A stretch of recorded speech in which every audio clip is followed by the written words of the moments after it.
just marksmen just running around. It's a high risk, high reward lineup. Okay, so right now, I think there's a chance that Lemon might play the 1-1. So, at early game, it's going to be Brody and the Rafaela, just giving that, what do you call this? Brody the certain push to actually just have a certain advantage in terms of healing and the movement speed. But at the late game, it could be a Lemon aid. It will aid Lemon. It's a Lemon aid. Butters, I give it a 2 out of 10. It's been a long day. I mean, you guys just didn't It's get been it. a long day. All right. Tough crowd here at the cast. I mean, I tried my best, but I hope you guys try your best as well as you will cast the game for this series. Game number 4. Take it away, guys. I give up. Obviously, game 4 brain on Butters. Ladies and gentlemen, let's get it on. One more game till we say it's the final one for this semifinals round. Burmese Ghouls versus RRQ HOSHI. Let's see how they play this out here. Now, RRQ are going to be looking to control this mid game as much as possible with the rest of BG. Are you still thinking about it? I'm good. It's go time. It's Honestly, go time. a little bit. It's Go go on, time. Butters. Like, we just can't get it off our heads, and for the side of BG, they gotta find a way to get in the heads of RRQ, starting it off by taking down Lemon. A huge pick off here, and that's why, you know, the Boxia can be a very annoying pick because, again, it rotates so fast and you don't exactly have a lot of time to react to it overall. And not to mention, with the added, you know, chain CC coming in from Ruby DD, it just helps it speed it up some more. I like that first blood. I mean, it's good for Burmese Ghouls because they're cheesing out. Nice steal by RRQ. This is smart. This is smart. And are they baiting out their second core? Are they baiting out their second core just for the steal? I don't think so. In goes Ruby DD. Oh, they missed out. Lemon out, playing them. Hold up. You're going to pay, says Ace. 2 for 1 so far. They do have the purple, I think, but they lost out on the orange. They trade out Ruby DD. I call it a wash. I mean, not gonna lie, Ruby DD kind of trolled there, especially when Yishin Shin was coming up there. But more importantly, maybe actually took the execute. I thought he was gonna take a rejuvenate, and that's why he just popped him straight away at level 1. Ooh, I like the execute choice. This is a lethal Baksha coming in, making sure that everything he starts, he finishes.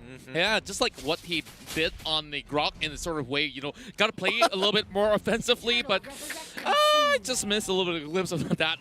Yeah, pretend I didn't see that. All right, but for now, the Turtle is back up, and this has been a high contestation point for a lot of these teams. How is Burmese Ghouls, especially with a lineup like this, very standard overall, going to deal with RRQ as R7 getting a pretty good lead onto D here, but this is going to be the 1v1 of a lifetime. He has to dodge a lot of these abilities when he transforms into that big broadsword. He's got to be a lot more careful.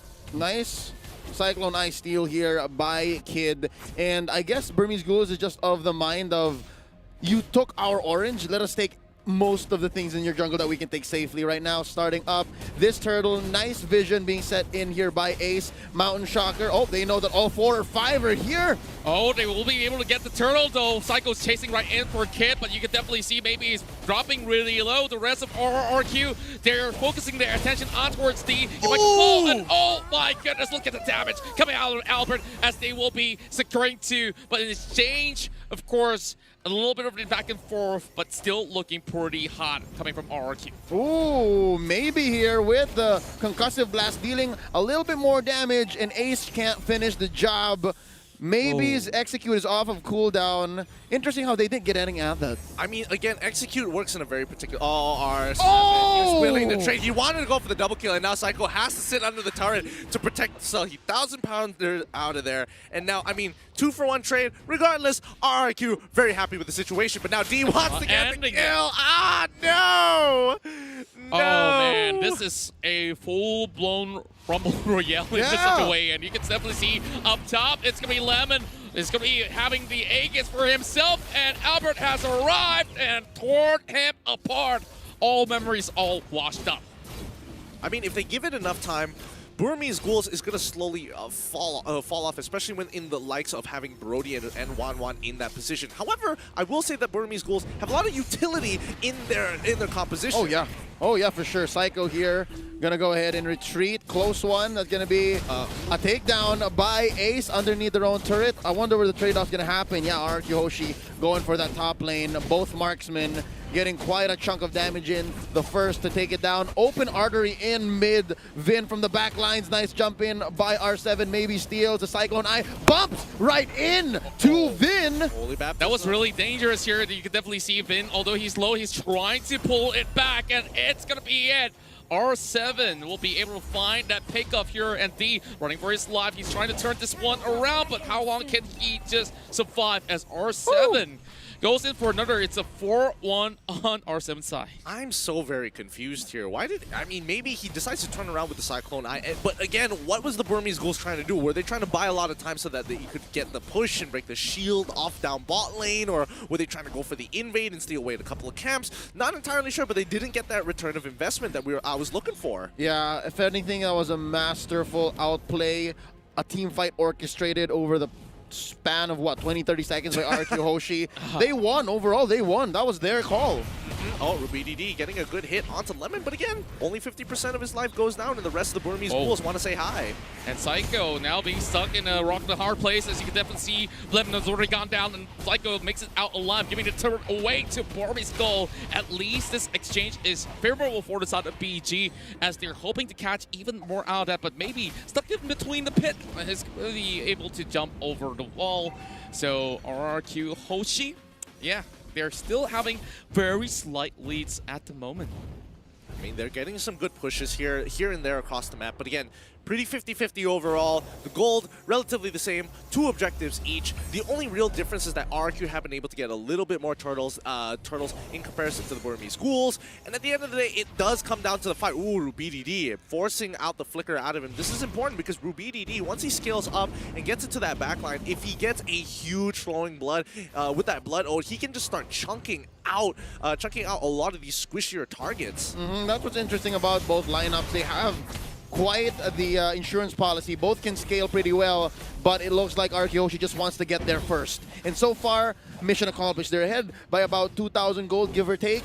But Burmese Ghouls, they're regaining quite a bit of the map. It's looking pretty blue, save for that huge wave coming up top. But right now, maybe cutting the wave from the back to give space for Ace. But right now, Vin and Psycho want to engage. The rest of the cavalry has arrived. D being stuck by the corner. He's got the flicker away. The rest of RRQ hunting him down.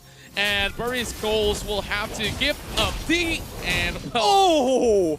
So close for Vin, and he survives. So very close. And I mean, D sacrificed his life just so the rest of the team has first rotation on this turtle. Burmese Ghouls know what they are doing. Great use of the diversion as well. Maybe he just needs to slow them down. They get the turtle, and now, could they go for a pick? No, it's a little too dangerous. They gotta back away. Oh, look at Albert though. Great position. Trying to pick up. Maybe. Oh, it's a setup. A big setup. As you can see, they were blown apart, and Albert is down.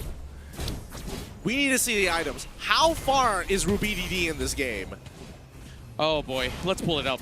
Here we go. He has the Enchanted Talisman, so no problems with mana. That's going to be the Clock of Destiny as well. And if I'm not mistaken, he's building up towards at least some magic lifesteal. But right now, that's going to be... Oh, RubyDD from the back. R7 is in trouble. That's going to be the Blood Ode pop. D looking for a nice target. That's going to be crossbow tag taken out, kid. Oh, he's going to be able to take D down low as well. Ooh, not much to be left and said. Just look at how they maneuver across the map. Blade Despair on the hands of Ace as they are looking to shut down the rest of RRQ. But they're still out as well as Win. There is a little bit of hope for them to turn this one around. But they still have the buff in hand. And Burmese Goal really picked up the right fight. 2 for 2 here. D and Kid for R7 and Lemon. If you're talking about who's more valuable, I'd give the win here to Burmese Ghouls. You took out 2 cores, 2 side laners that RRQ HOSHI have invested so much in, and all that was lost was D and the support.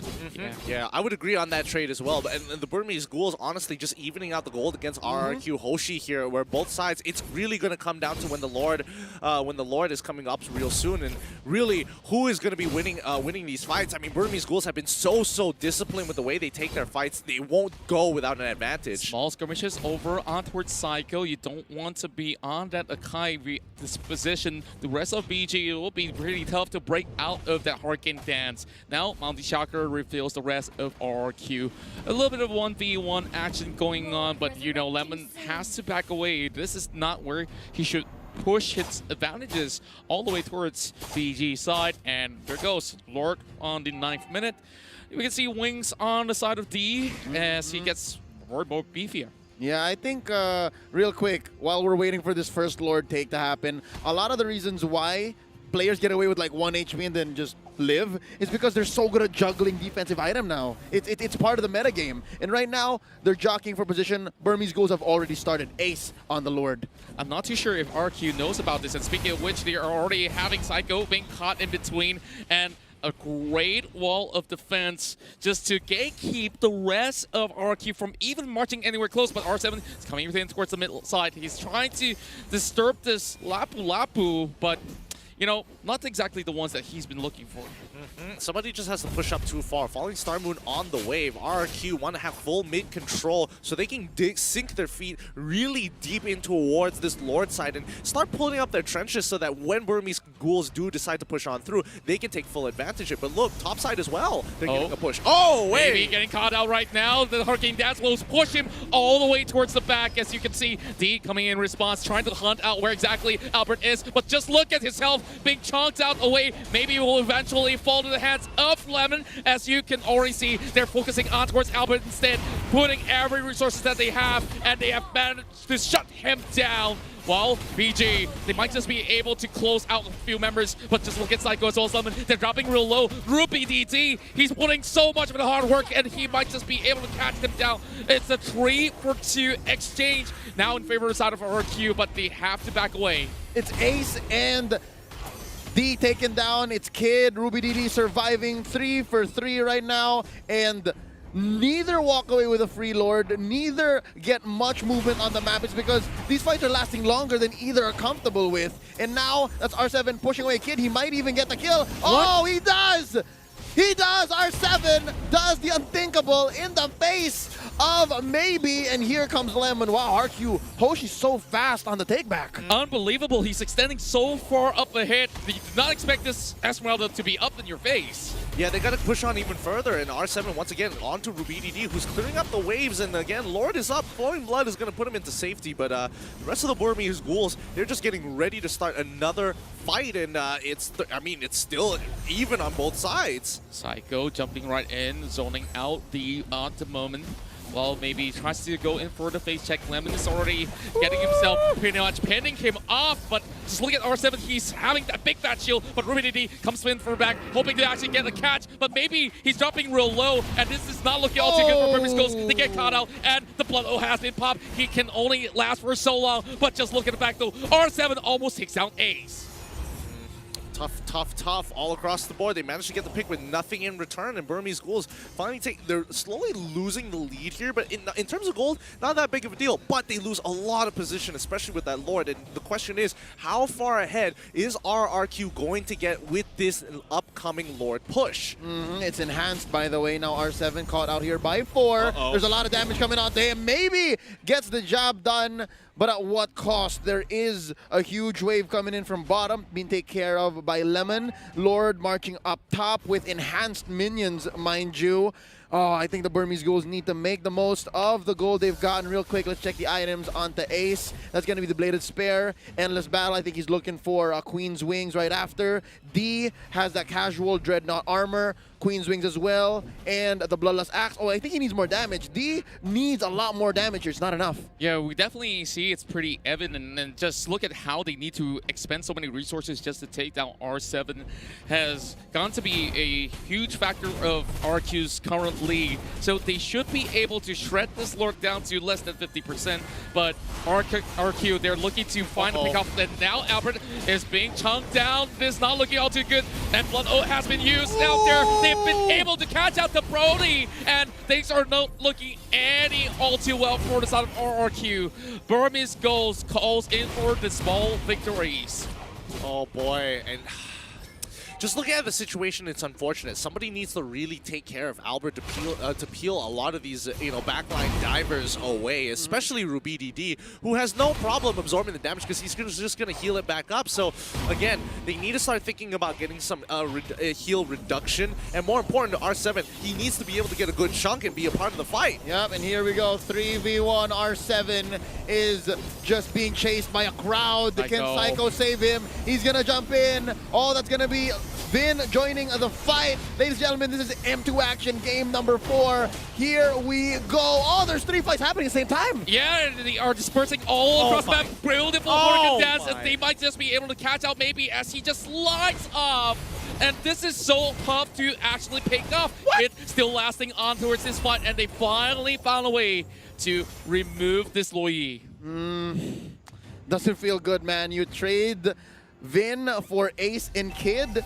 That's a bargain. That's something you would never miss out on a good day. And you still didn't get R7. You threw 3 people at him. He takes 2 of you out, and you trade the other guy. It's like this. You just got scammed. And the other guy is literally the guy who would want to die anyways. Yeah, and speaking of which here, Psycho is also pushing them back as well. Maybe it might just be the free pick, but will they invest a lot on towards him because he is dropping really low? But Albert looking to finish things off toward him. And poor, once again, lost out with a crossbow time being used up, but Ruby DD coming in with a blood oath as well. He will be able to last longer than he should, but R7 a little bit too late to see.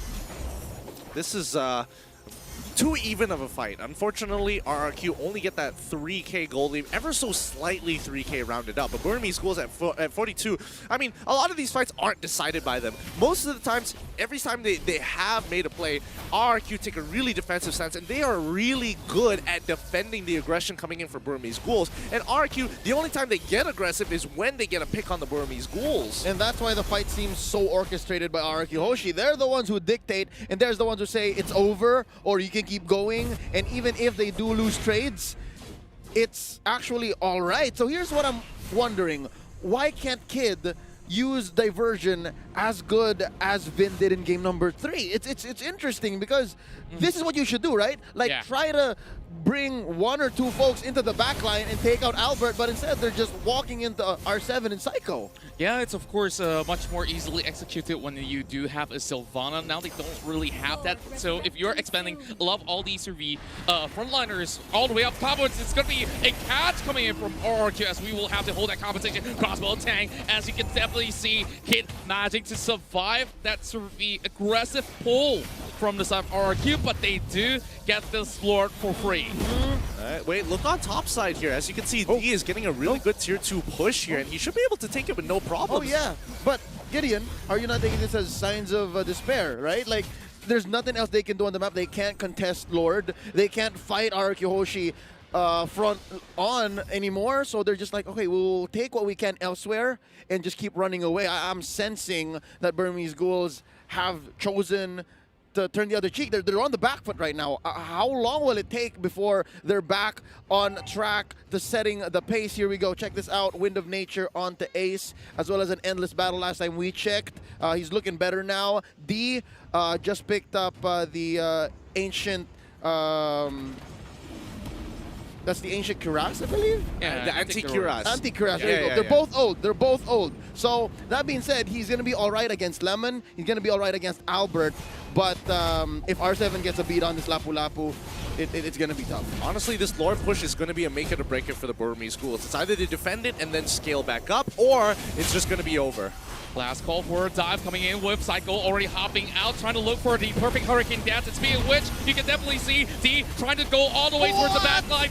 They are all torn apart. And Burmese Ghouls, they have lost 3 members. And with this might just be the reverse sweep commencing from this point onwards, because RRQ HOSHI is bringing it in towards a game 5. Oh boy, yeah, I mean, they've learned from